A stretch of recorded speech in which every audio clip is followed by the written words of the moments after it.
جو تھوڑی دیر پہلے مولا کائنات کو برا بھلا کہہ رہا تھا.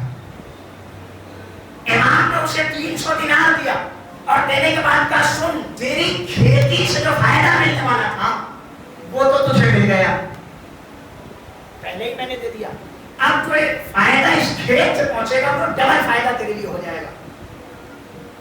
جیسے ہی اس شخص نے امام کے اس رفتار کو دیکھا, تاریخ کہتی ہے کہ امام مسجد کی طرف وہاں سے جا رہے تھے, یہ دوڑتا ہوا پہلے سے مسجد پہنچ گیا اور مسجد پہنچ کے امام کے آنے کے انتظار میں بیٹھا تھا.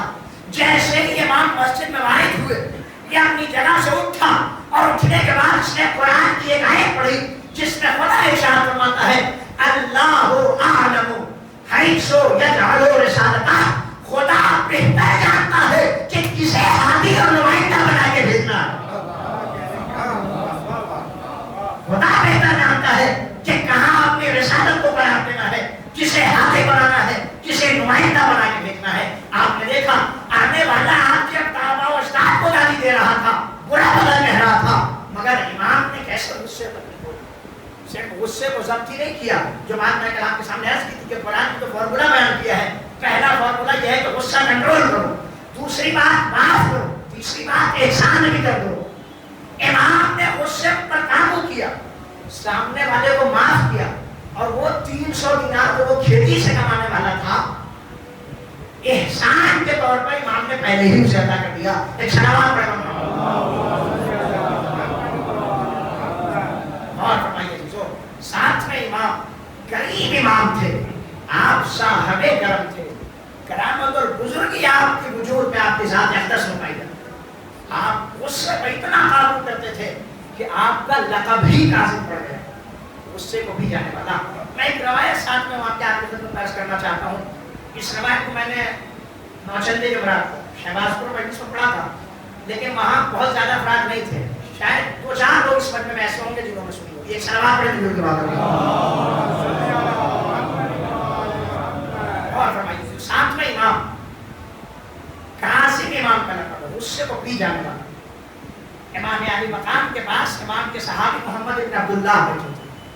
اتنے میں ایک دوسرے صحابی عبد المؤمن انصاری, تاریخ میں جن کا نام ہے عبد المؤمن انصاری, امام کی خدمت آئے.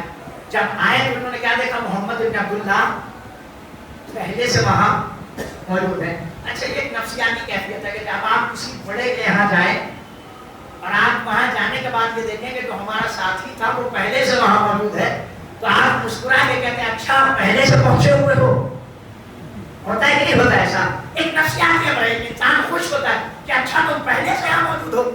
عبد المؤمن انصاری کہتے ہیں میں ساتھ میں امام کی خدمت میں پہنچا, میں نے دیکھا محمد ابن عبداللہ پہلے سے وہاں موجود تھے.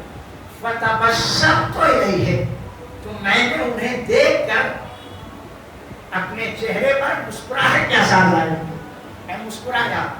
جیسے ہی میں نے انہیں دیکھ کر مسکرایا, امام نے ایک سوال کیا. امام نے پوچھا اتحبہ, اے عبد المؤمن انصاری کیا تم اس شخص سے محبت کرتے ہو؟ عبد المؤمن انصاری کہتے ہیں میں نے امام سے فرمایا ما احببتہ الا لکم, مولا میں اس انسان سے آپ کی وجہ سے محبت کرتا ہوں. ساتھی نفع اور فائدے کے لیے محبت نہیں, آپ کی وجہ سے, چونکہ یہ آپ سے محبت کرتا ہے لہذا میں اس سے محبت کرتا ہوں. امام نے فرمایا ہے عبد المؤمن انصاری سنو, ایک مومن دوسرے مومن کا بھائی ہوا کرتا ہے. اور اس کے بعد سنیے گا جو 6 چیزیں امام نے بیان فرمائی. سلام پڑھیں مل کے بعد ساتھ میں امام کے روایت مولا فرماتے ہیں سنو, ملعون ملعون من اتهم اخاه, اے عبد المؤمن انصاری سنو, ملعون ہے وہ انسان جو اپنے مومن بھائی پر تہمت لگائے. ایک بار نہیں کہا مولا نے, ملعون ملعون 2 مرتبہ فرمایا مولا. امام علی مقام ملعون ہے وہ انسان من اتهم اخاه, جو اپنے دینی بھائی پر تہمت لگائے, الزام لگائے, جھوٹی باتوں کی اس کی طرف نسبت دے, غلط کاموں کی غلط طریقے سے اس کی طرف نسبت دیتا ہے. اور فکر کا مقام ہے, سوچنے کا مقام ہے کہ امام نے اپنی زبان سے 2 مرتبہ فرمایا ملعون ملعون. من اتهم اخاه، ملعون ہے وہ انسان جو کسی پر تہمت اور الزام لگاتا ہے۔ دیکھیں سماج اور معاشرے میں اکثر یہ ہوتا ہے کہ ہم پہلے کسی پہ الزام لگا دیتے ہیں، جب غصہ ہمیں آتا ہے تو ہم کسی پر الزام لگا دیتے ہیں، پھر جب غصہ ٹھنڈا ہو جاتا ہے اور بیٹھ کے سوچتے ہیں تو لگتا ہے کہ ہم نے یہ کام غلط کر دیا ہے، تو اب ہم سامنے والے کے پاس جاتے ہیں اور جا کے کہتے ہیں صاحب معاف کر دیجیے گا، ہم نے غصے میں آ کے آپ پر تہمت لگا دی، غصے کی حالت میں تھے لہٰذا ہم نے آپ پر الزام لگا دیا، غصے میں یہ بات میرے منہ سے نکل گئی۔ انصاف سے بتائیے گا، ہم نے ایک بار جب تہمت لگا کر کسی کی عزت کو خاک میں ملا دیا تو کیا ہمارے معافی مانگ لینے سے، کیا ہمارے ایک بار سوری بول دینے سے، معاف کر دیجیے گا، معذرت چاہتے ہیں، یہ کہہ دینے سے خاک میں ملی ہوئی اس کی عزت واپس آ سکتی ہے؟ مولانا فرماتے ہیں ملعون ہے وہ انسان جو اپنے دینی بھائی پر تہمت لگائے، الزام لگائے۔ سنیے دو دوست تھے، ایک دوست نے دوسرے دوست پر تہمت لگا دی، الزام لگا دیا، پھر جب بعد میں اسے احساس ہوا کہ ہم نے تو یہ غلط کام کر دیا تو اپنے دوست کے پاس آیا اور آگے کہنے لگا کہ بھائی مجھے معاف کر دو، میں نے تم پر الزام لگا دیا، تہمت لگا دی، غلط کاموں کی غلط طریقے سے تمہاری طرف نسبت دے دی۔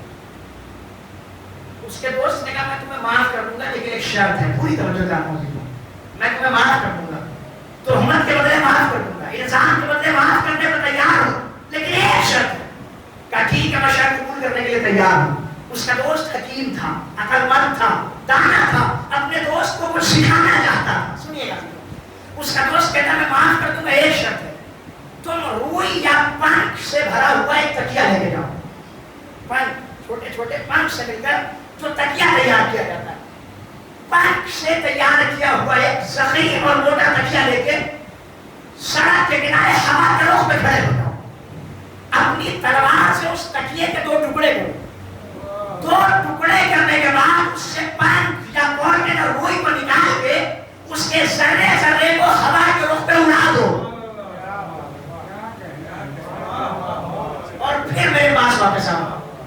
اس کے دوست نے کہا ٹھیک ہے میں اس شرط کو قبول کرتا ہوں۔ اس کا دوست گیا، اس نے تکیہ اٹھایا، پنکھ سے بھرا ہوا تکیہ تھا، اس نے تکیے کو لے جا کے سڑک کے کنارے ہوا کے رخ پہ تلوار سے چاک کیا، چاک کرنے کے بعد اس میں سے پنکھ یا کاٹن سمجھ لیا آپ، روئیوں کو نکال کے اس نے پراگندہ کر کے پھیلا کے ہوا کے رخ پہ اڑا دیا۔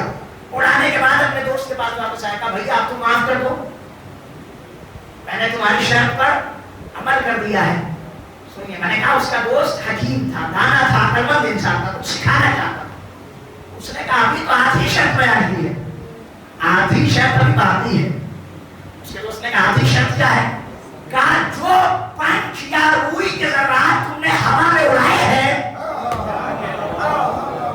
انہیں جا کے واپس جمع کر کے لا کے اسی تکیے میں رکھ دو، تب میں تمہیں معاف کروں گا۔ اس کا دوست گیا، تھوڑی دیر تک کھڑا رہا، اس سے یہ کام ممکن نہ ہو سکا، پنکھ کے ذرات کو اکٹھا نہ کر سکا، روئی کے ٹکڑوں کو سمیٹ نہ سکا، واپس اپنے دوست کے پاس آیا، کہنے لگا ان پنکھوں کو، ان روئی کے ٹکڑوں کو ہوا میں اڑانا تو بہت آسان تھا، مگر اس کا واپس جمع کرنا بہت مشکل ہے۔ اس کے دوست نے کہا کسی کے حصے کو ہوا میں اڑانا تو بہت آسان ہے،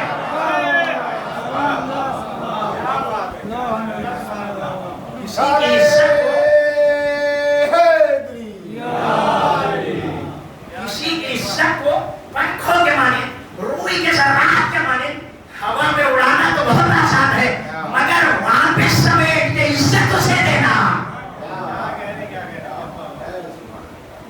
ناممکن کام ہے۔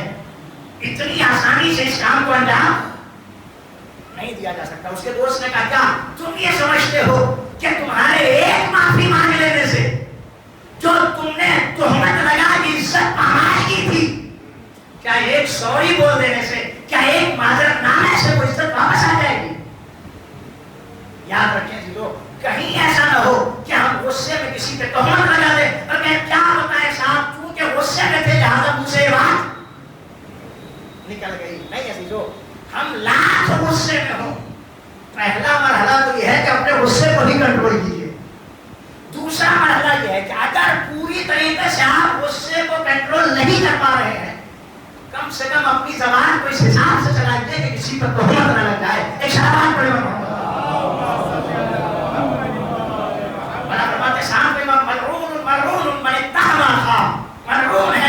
ہے وہ انسان جو اپنے دینی بھائی پر تہمت لگاتا ہے. پہلی بات. دوسری بات مولانا فرماتے ہیں ملعون من غش اخاه. ملعون ہے وہ انسان جو اپنے دینی بھائی کو دھوکہ دیتا پھرے.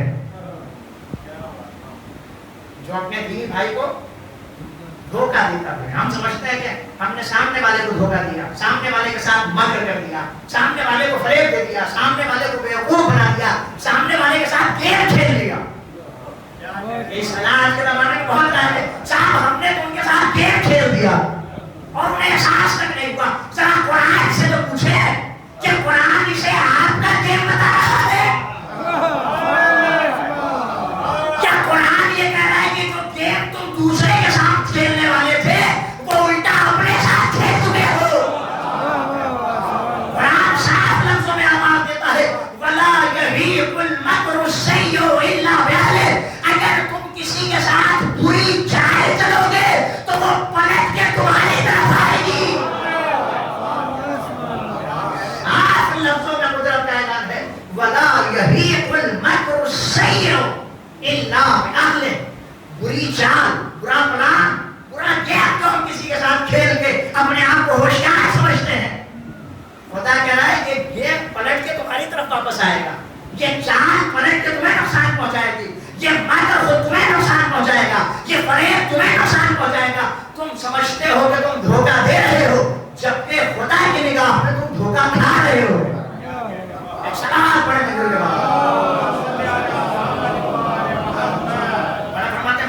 ملعون ہے وہ انسان جو کسی دینی بھائی پر تہمت لگائے. ملعون ہے وہ انسان جو کسی دینی بھائی کو دھوکہ دے. پھر ملعون من لم ينسى اخاه.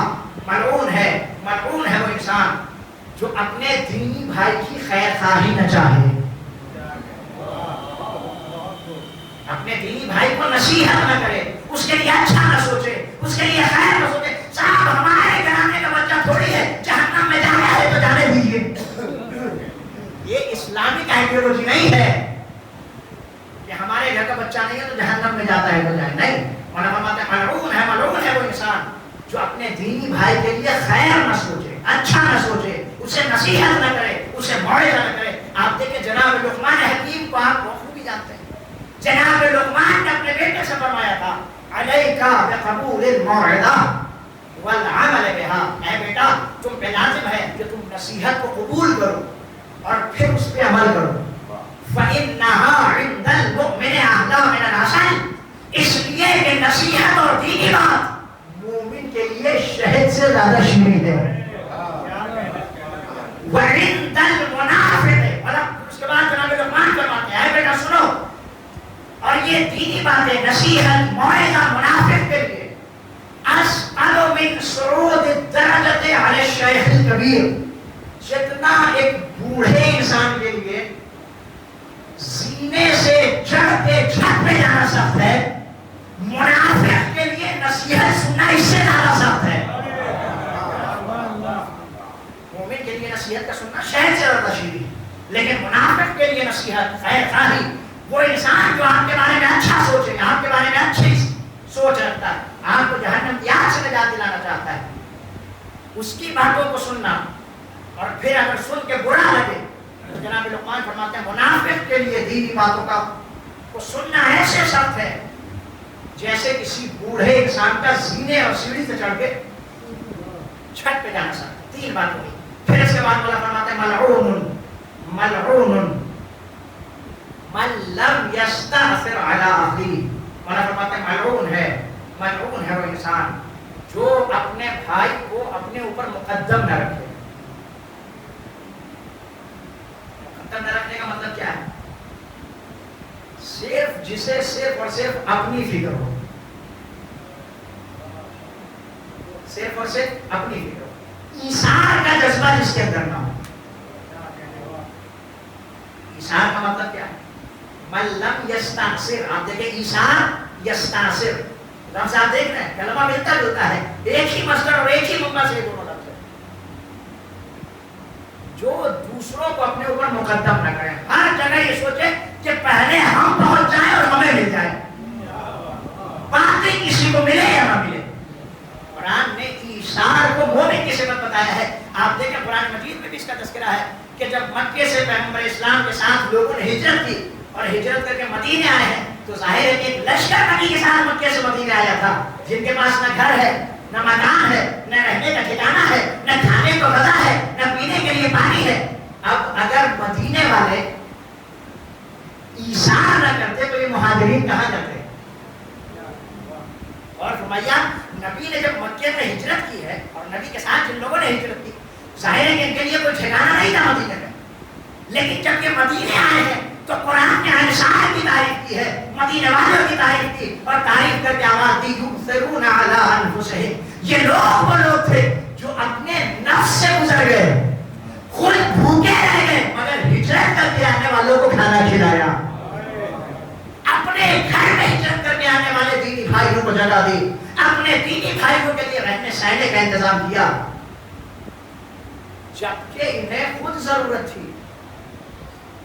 قرآن کہتا ہے انہیں خود بھی ضرورت تھی، لیکن انہوں نے اپنی ضرورتوں کو نظر انداز کر دیا، اپنی ضرورتوں کو بھول گئے اور اپنے دینی بھائیوں کی ضرورتوں کو بھول گئے. امام فرماتے ہیں ملعون ہے وہ انسان جو اپنے دینی بھائیوں پر ہر جگہ اپنے آپ کو ختم رکھتا ہے، سوچتا ہے کہ میں پہلے پہنچوں اور مجھے ہی سب کا سب مل جائے. سلوات پڑھنے کے لیے پھر اس کے بعد اللہ فرماتے ہیں ملعون من احتجب عن اخیہ. ملعون ہے وہ انسان جو لوگوں سے پردہ کرتا پھرتا ہے.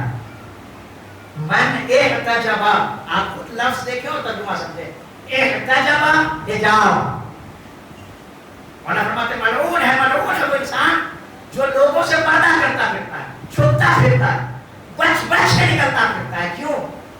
تاکہ کہیں کوئی کچھ مانگ نہ لے، کہیں کوئی ضرورت مند میرے سامنے دست سوال دراز نہ کرتے، کہیں کوئی روک کے مجھ سے کسی چیز کا مطالبہ نہ کرتے. لیکن جب کورونا میں لوگوں پر زندگی ساتھ ہوئی تو پھر ہم نے دونوں طرح کی مثالیں دیکھی. کچھ ایسے لوگ تھے جو جی کھول کے بانٹ رہے تھے، چھپ کے لوگوں کی مدد کر رہے تھے، مگر وہی کچھ ایسے بھی تھے جو چھپ کے بچ کے نکل رہے تھے. قرآن کہتا ہے، امام فرماتے ہیں ملعون من احتجب عن اخیہ. ملعون ہے وہ انسان جو لوگوں سے چھپتا پھرتا ہے، بچ کے نکلتا پھرتا ہے کہ کہیں کوئی کچھ مانگ نہ لے، کہیں کوئی دست سوال دراز نہ کرتے. دیکھیں یہ عقل مند کی نشانیاں نہیں ہیں. ایک روایت ہے جس میں عقل مند کی 10 نشانیاں بیان ہوئی ہیں. اس میں معصوم نے فرمایا، آج امام علی بن موسیٰ علیہ السلام فرماتے ہیں عقل مند انسان کی 10 نشانیاں. بہت جلدی ہے 10 نشانیاں. پہلی نشانی عقل مند انسان کی مولا فرماتی ہیں الخیر منہ معمول، جس سے خیر کی امید کی جائے، نیکی کو امید کی جائے. اگر آپ اسے سامنے سے آتے ہوئے دیکھیں تو یہ کہیں کہ کچھ خیر ہی ہوگا، اچھا ہی ہوگا. والشر منہ معمول، الخیر منہ معمول والشر منہ معمول. مولا فرماتے ہیں کہ جب عقل مند انسان کو ہے کہ جب لوگ اسے آتے ہوئے دیکھیں تو یہ سوچیں کہ خیر ہے، کچھ اچھا ہے، بہتر ہی کچھ ہوگا. اور جب اسے آتے ہوئے دیکھیں تو یہ سمجھیں کہ ہاں ہم شر سے بچے ہوئے ہیں، شر سے محفوظ ہیں. جسے دیکھ کر مومن اپنا راستہ بدل دے، جس کے خوف سے مومن راستہ تبدیل کر دے، امامت کی نگاہ میں وہ عقل مند انسان اپنی ایک زبان میں اپنی نگاہ میں ہوگا بہت بڑا دبنگ، لیکن امام کی نگاہ میں وہ انسان عقل مند نہیں ہے جسے دیکھ کر لوگ راستہ بدلنے میں مجبور ہو جائے. صاحب آ رہا ہے تو ستا کے جائے گا، آ رہا ہے تو پریشان کر کے جائے گا، آ رہا ہے تو 2-4 گالیاں سنا کے جائے گا. پھر اس کے بعد مولا فرماتے ہیں عقل مند انسان کی علامت و نشانی یہ ہے یستکثر قلیل الخیر من غیرہ. عقل مند انسان دوسروں کی تھوڑی سی اچھائی کو بھی بہت زیادہ سمجھتا ہے، دوسروں کی تھوڑی سی اچھائی کو بہت زیادہ سمجھتا ہے. وَيَسْتَقِلُّ كَثِيرَ الْخَيْرِ مِن نَفْسِهِ، اور اپنی بہت زیادہ اچھائیوں کو بھی بہت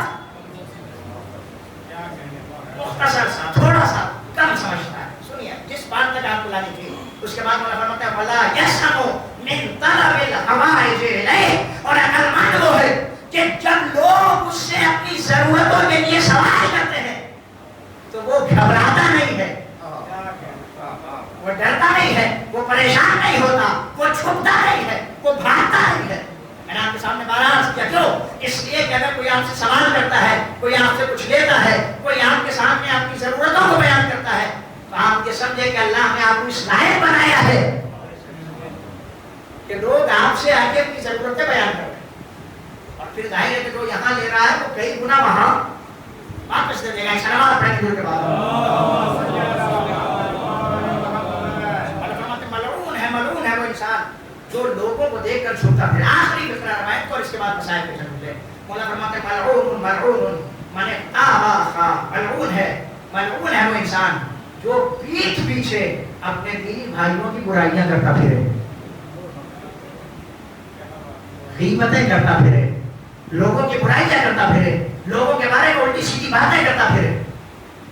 اچھا ایسا ہی ہوتا ہے کہ ہم کسی کی برائی کو کسی سے بیان کرتے ہیں، اور اگر کوئی ٹوک دے کہ صاحب غیبت کیوں کر رہے ہو، تو کہتے ہیں بھیا جو برائی اس میں ہے اسے ہی تو بیان کر رہے ہیں۔ جناب جو ہو اسی کے بیان کرنے کا نام غیبت ہے۔ جو برائی نہیں ہے اور آپ نے بتا دی تو وہ تو تہمت اور الزام ہو گیا، جو اس سے بھی بدتر گناہ ہے۔ تو یہ کہ یہ برائی کسی کے اندر ہے لہذا ہم اسے بیان کرتے پھرے، کسی کی برائی کا کسی سے بیان کرنا غیبت ہے۔ کب؟ جب وہ برائی موجود ہوگا، نہیں ہے تو پھر تہمت اور الزام ہے۔ سنیے گا اس کو، ہمارے قرآن کے چوتھے امام امام زین العابدین علیہ السلام مولا فرماتے ہیں اگر تم لوگوں کے ان عیوب کو بیان کرتے پھرو گے جو ان میں پائے جاتے ہیں، اگر تم لوگوں کی ان برائیوں کو بیان کرو گے جو ان میں پائی جاتی ہے، تو وہ تمہاری طرف وہ باتیں منسوخ کر دیں گے جو تم میں نہیں پائی جاتی۔ لیکن ہوتا ہے سماج میں، صاحب غور کیجیے گا، میں آپ سے ہم نے ایک صاحب کے بارے میں لوگوں سے بہت کچھ بتا دیا کہ صاحب یہ ایسے ہیں، بے نمازی ہیں، روزہ نہیں رکھتے، دین پر عمل نہیں کرتے، شریعت پر عمل نہیں کرتے، اور گھر میں جھگڑا اور فساد کرتے ہیں اور لڑائی کرتے ہیں، یہ کرتے ہیں وہ کرتے ہیں۔ ساری باتیں ہم نے ایک صاحب کے بارے میں جو ان میں پائی جاتی تھی، سچ تھی، کسی سے بیان کر دی۔ اس انسان کو پتہ چل گیا کہ میں نے اس کی برائیاں لوگوں سے بیان کی ہے، اور فرمائی گا تو اب اس انسان کا نیچر کیا کہتا ہے، اس کی طبیعت کیا ہوتی ہے، اس کا مزاج کیا ہوتا ہے؟ صاحب آپ نے اتنی برائیاں ہماری بیان کر دی، ہم بھی آپ کا شجرہ کھلا لیں گے اور ڈھونڈ کے کہیں نہ کہیں سے کچھ نکالیں گے، اور پھر ہم بھی آپ کی برائیاں نکال کے لوگوں سے بیان کریں گے۔ یہ کب ہوتا ہے؟ جب سامنے والا تھوڑا بہت دیندار انسان ہو۔ اگر دیندار ہوگا تھوڑا بہت تو وہی بات کہے گا جو آپ کے بیک گراؤنڈ میں اسے نظر آئی ہو، اور اگر بالکل بے دین ہوگا اور اسے آپ کے پورے کیریئر میں کہیں کچھ نہیں ملے گا تو ایک بات اٹھائے گا اور اٹھا کے زبردستی آپ کی دامن سے چپکائے گا اور چپکا کے پورے محلے میں پھیلا دے گا۔ مولا فرماتے ہیں اگر تم لوگوں کی ان برائیوں کو بیان کرو گے جو ان میں پائی جاتی ہے تو وہ ان برائیوں کو تم سے منسوخ کر دیں گے جو تم میں نہیں پائی جاتی۔ ایسا اکثر و بیشتر ہوتا ہے کہ لوگ پھر ڈھونڈ کے نکالنا شروع کر دیتے ہیں، صاحب کچھ نہ کچھ تو ملے گا ہی۔ پیدا ہوتے ہی معصوم تو اس دنیا میں آئے تھے، لیکن آنے کے بعد جیسے ماں کے شکم سے آئے تھے ویسے ہی نہیں رہے، کچھ نہ کچھ تو گناہ کیا ہی ہوگا۔ ساتھ میں امام موسیٰ کاظم علیہ السلام امام نے پورا ایک اسلامی سماج، ایک الہی سماج، ایک خدائی معاشرہ تشکیل دینے کا فارمولہ بتا دیا کہ نہ تہمت کرو، نہ کسی کو دھوکہ دو، نہ کسی کی غیبت کرو، نہ کسی کو دیکھ کر چھوڑتے پھرو کہ کہیں ضرورتیں ہم سے پوری نہ کروا دیں۔ لیکن اس میں جتنی باتیں تھیں سب سماجی باتیں ہیں، معاشرتی باتیں ہیں جس کا سماج اور معاشرے میں اثر پڑتا ہے۔ اللہ والوں کا کارنامہ ہی یہ تھا، ان کی زندگی کا مقصد یہ تھا، ان کی زندگی کا مشن یہ تھا، ہدف یہ تھا کہ سماج اصلاحی سماج ہو، سماج اسلامی سماج ہو، سماج خدائی سماج ہو، معاشرہ الہی معاشرہ ہو۔ سرکار سید الشہداء کا قیام بھی اس کے لیے تھا۔ امام نے خود آواز دی کہ میں اپنے نانا کی امت کی اصلاح کرنے کے لیے نکلا ہوں۔ اور چاہے اصلاح کرنے کے لیے مجھے جتنی بھی قربانیاں دینی پڑے میں قربانیاں دینے کے لیے تیار ہوں. اگر علی اکبر کے سینے میں برچھی لگنے سے میرے نانا کا دین بچ جائے تو حسین اپنے جوان بیٹے کو قربان کرنے کے لیے تیار ہے. اگر علی اصغر کو شہید ہونا پڑے تب پھر حسین اپنے نانا کے دین کو بچانے کے لیے علی اصغر کی قربانی دینے کے لیے تیار ہیں. اگر نانا کا دین نبی کے گھرانے کی عورتوں کے سروں سے چادریں چھن جانے سے بچ جاتا ہے تو یہ بیویاں اپنی چادریں قربان کرنے پہ تیار ہیں. پر کسی طرح پیغمبر اسلام کا دین بچ جائے, خدا کا نام بچ جائے, قرآن مجید باقی رہ جائے, قرآن پر عمل کرنے والے باقی رہ جائے, اسلام باقی رہ جائے, اسلام کا نام باقی رہ جائے. ہاں زادارو, جب یہ قافلہ کربلا سے کوفے کی طرف چلا ہے اور کوفے میں یہ قافلہ پہنچا ہے تو مسلم جساس کہتا ہے میں کوفے کے دارالعمارہ کی دیواروں کو رنگ کر رہا تھا کہ میں نے ڈھول تاشوں کی آوازیں سنی, جشن کی آواز سنی, محفلوں کی آواز سنی, خوشیاں منائے جانے کی آوازیں سنی. میں دارالعمارہ کی چھت سے اترنے کے بعد نیچے آیا. میں نے لوگوں سے پوچھا کہ آج کیسا جشن کا ماحول ہے. لوگوں نے کہا تجھے نہیں معلوم, آج کچھ نئے قیدی ہیں جنہیں ابن زیاد کے دربار میں لایا جا رہا ہے اور شہر کو سجا دیا گیا ہے. ان قیدیوں کو کوفے کے بازاروں میں پھرایا جائے گا, ان کی تشریح کرائی جائے گی. مسلم جساس کہتا میں سڑکوں پہ آیا اور میں یہ دیکھنا چاہتا تھا یہ کون سے قیدی ہیں, یہ کیسے قیدی ہیں, یہ کہاں سے آنے والے قیدی ہیں. میں نے کیا دیکھا, ایک قافلہ آیا ہے جس قافلے میں اونٹ کی برہنہ پشت پر کچھ بیویاں بیٹھی ہیں جن کے ہاتھ پسے گردن بندھے ہوئے ہیں. کچھ بیویاں ہیں جن کے ہاتھ پسے گردن بندھے ہیں اور اس قافلے کی سربراہی ایک نوجوان کر رہا ہے جسے اونٹ کی برہنہ پشت سے اس طرح باندھا گیا ہے کہ جیسے جیسے اونٹ چلتا ہے اس جوان کے جسم سے خون نکلتا,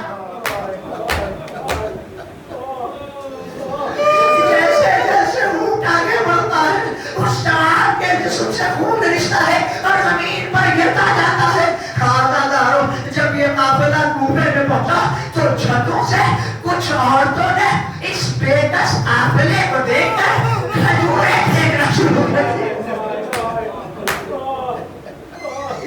چھتوں سے کھجوریں پھینکنا شروع کی. زینب میں کوئی چھوپ نہیں منظر دیکھا. زینب نے آواز دی, اے کوفے کی عورتوں, ہمارے محمد ہے, ہم پہ صدقہ حرام, ہم پہ صدقہ حرام ہے. جب یہ قافلہ بازار میں آگے بڑھا ایک مکان کی چھت پر کچھ عورتیں جمع تھی. انہی عورتوں میں ایک علی کے چاہنے والی خاتون, تاریخ میں جس کا نام ام حبیبہ لکھا ہے کہ یہ مومنہ بھی موجود تھی. اس نے جیسے ہی قیدیوں کے قافلے میں نے آواز دی, اے بیویوں تم کہاں کی قیدی ہو, اے بیویوں تم کہاں کی قیدی ہو. زینب اولیاء مقام نے آواز دی, ارے ہمارے محمد کے گھرانے کی عورتیں ہیں. ام حبیبہ نے جیسے پیغمبر کا نام سنا چھت سے اتری, کچھ چادریں جمع کی, چادریں جمع کر کے بیویوں کے قریب لے آئی. ذرا احساس کیجیے گا بات نہیں سن رہے. چادریں جمع کر کے بیویوں کے قریب لے آئی, ہاتھ پسے گردن بندھے تھے. چادر اوڑھنے کے لیے ہاتھوں کا کھلا ہونا ضروری ہے, مگر ہائے بے کسی, ہاتھ پسے گردن بندھے تھے. ام حبیبہ چادر تو لے آئی مگر یہ بیویاں سروں پہ چادر ڈالتی کیسے. ام حبیبہ نے خود اپنے ہاتھوں سے بیویوں کے سروں پر چادریں ڈالی. ابھی کچھ دیر گزری تھی, حکم آیا, ارے کیسے کی نوک سے بیویوں کے سروں سے